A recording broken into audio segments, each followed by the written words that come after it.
Hi everybody, I'm David and this is All Things Sacred. We were talking about the cup suit in the last video and we will continue with that suit right now. We had talking about how the ace was the expression of God's love and the two is our experience of divine union where we become part of the divine, where we feel our oneness and connection to the divine. And we then move and start to see that in all things, in the three, and we share that love that has been shared with us, with other people, so that they too can continue this cycle of sharing love outward. And that's the thing, the love is originally found inward through a personal connection to the divine, but the divine calls us to share it outward. These videos are an example of how I'm trying to share this love, and hopefully others too will find fruits of their own, and with that love they find within themselves, see the divine in others, and share it outward again. But sharing it outward makes it so that we begin to fall in love, we begin to become attached to the things of the world. The last card we talked about was the 4, the card of luxury, and attachment may be an appropriate word to throw into the mix there, because that is how the 4 acts as a warning, is it begins to make us be attached to something that is impermanent. And the 4, we're now kind of like in the existence of the astral realm, which is below the causal, so it's a lot more solidified, even though it's not as solidified as the material. And our love starts to not only turn outward toward other individuals, but also towards just the experience and the creation itself. But these are the seeds for selfishness as well, that are another cause, another symptom of the stagnancy that the cups express. This stagnancy is one of the cards that's best represented is in the 5. It's so stagnant that there's literally no water in the card. As you could see, the pentagram again is facing downward, as in the 5 of Swords that we talked about, so another 5. The 5 is really the point where spirit starts to descend more and more into matter, where I said I'm not going to talk a lot about the Tree of Life, but I've ended up talking a lot about it.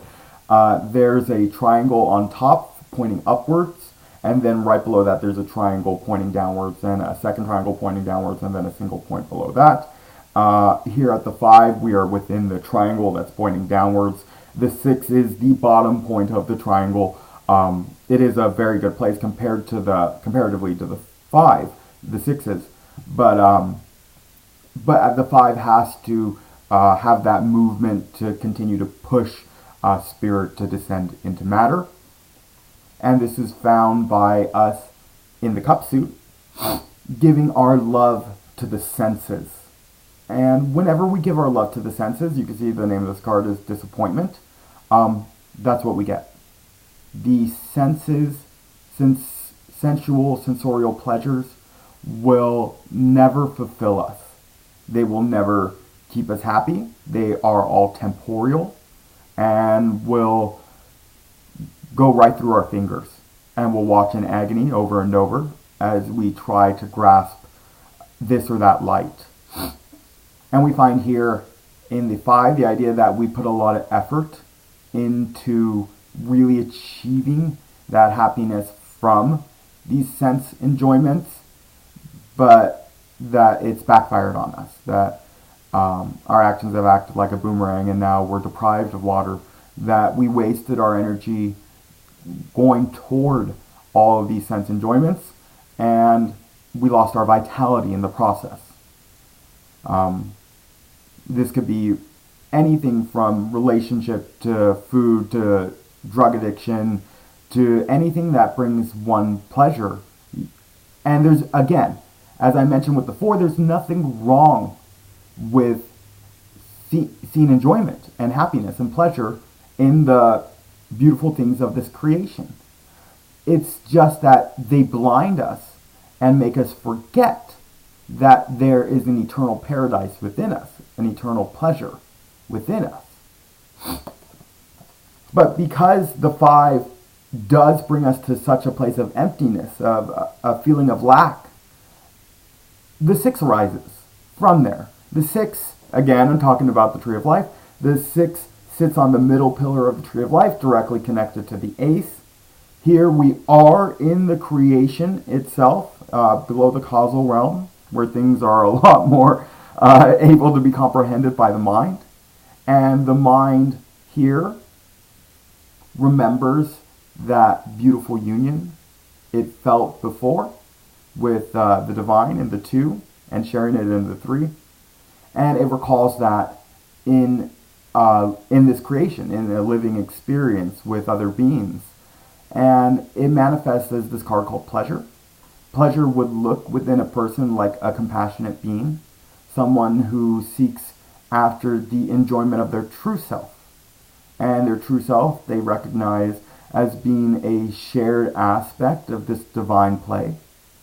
And compassion is the natural tool to use in the game. Because when others around you receive pleasure and happiness, you too derive pleasure and happiness from that, again like a boomerang, but this time a good one. This is this, I haven't talked much about this, and I wasn't planning to do much, but this is the sun in Scorpio. You can see those little signs there. And that's really, the sun shines the light onto the darkness of Scorpio. Scorpio really is about going within oneself, and this is now shining the light within and reflecting that outwards because it's at the 6 in a living expression. A person who goes around and does kindly acts, not out of a desire to better their status or, it's actually just out of a pure joy. It's easier to say the positive than the negative, what it is rather than what it is not.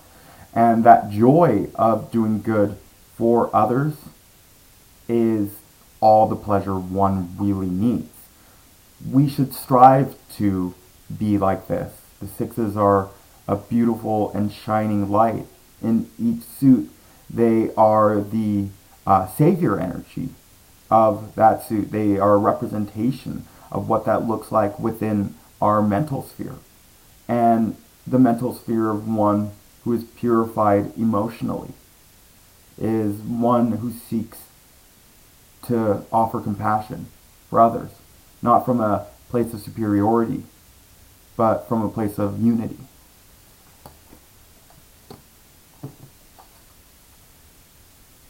The 7. I'm holding up these cards and seeing the reflection of it in the camera. This one definitely is not as pretty as the last one. The colors have gone ugly. It's a pretty icky looking card. It's all slimy and mucky and goopy and looks like snot or something. It looks like bile. It doesn't look very pleasant. The waters have become toxic, poisoned. We further descend into matter, but we move past this place of compassion. And here in the 3rd triangle, this is the 2nd one to face downward, continuing the descent of spirit into matter. We find the beginning of, I talked about this before, of selfishness within the cup suit. One has found pleasure and happiness from many things.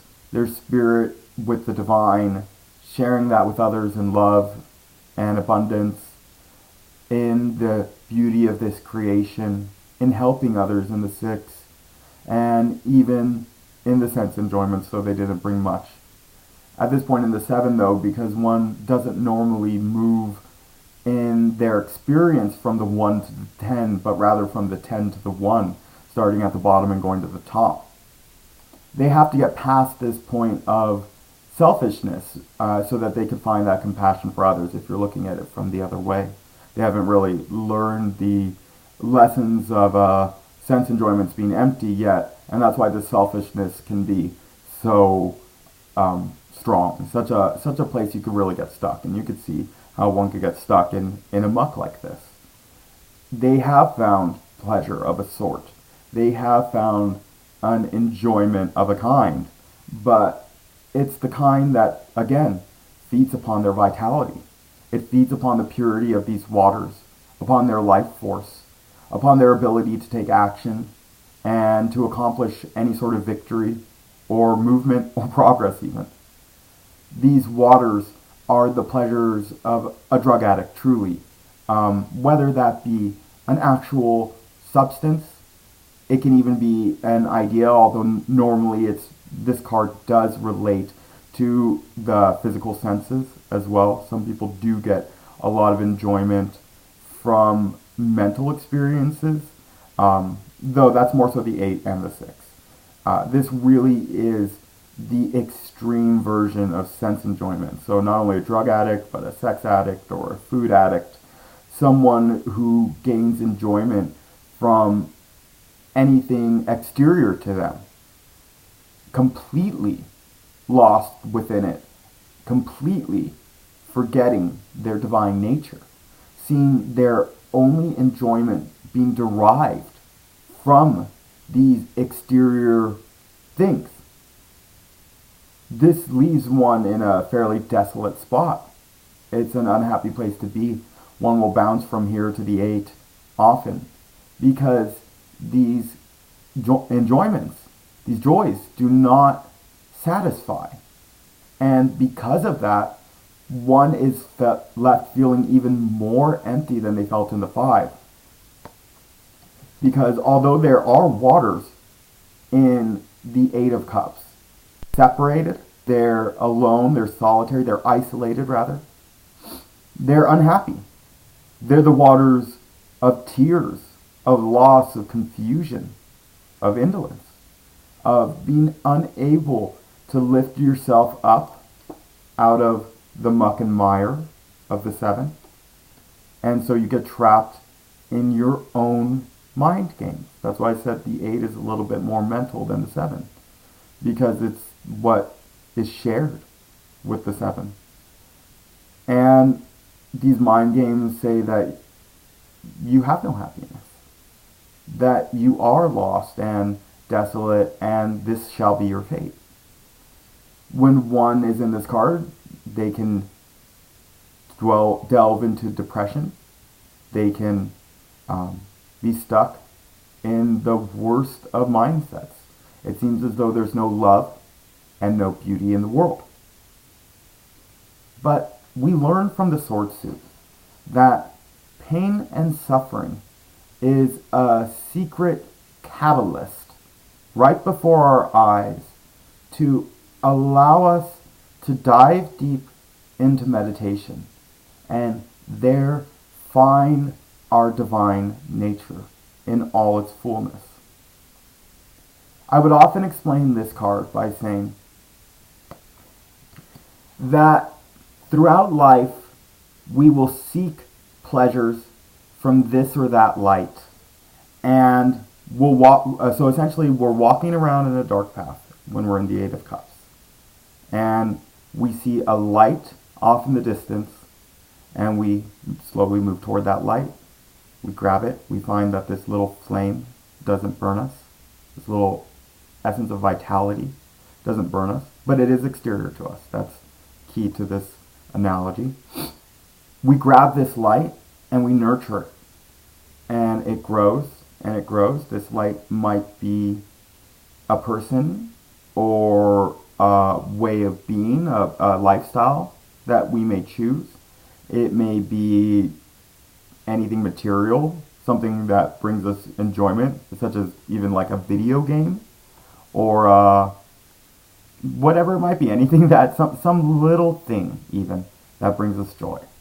And we will nurture this light, and it will grow and grow, it'll be warm, it will feel good, but always this light, whatever it may be, will burn us, and we'll drop it. And when we drop that light, it lands in the waters at our feet, here being in the waters of the 8 of Cups, and it goes out.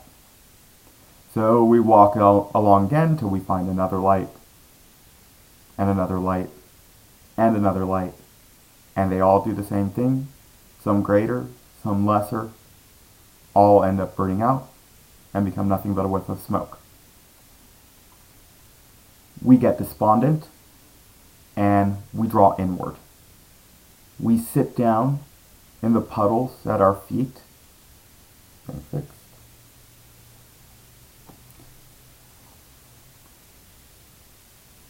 Sorry about this, one moment.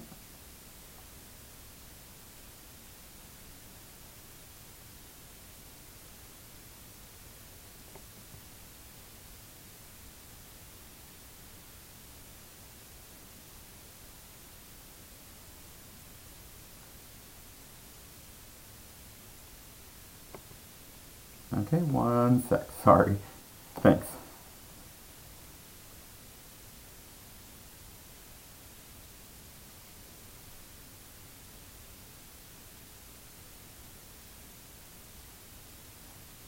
Okay, that should help a little, we'll see. If not, it's okay, I'll finish the analogy and finish the video. So we grab all these lights, they burn us, we drop them, they go out. We end up hunching over. We end up feeling sad and despondent and curling up, where we go inside of ourselves, and it's darker than dark.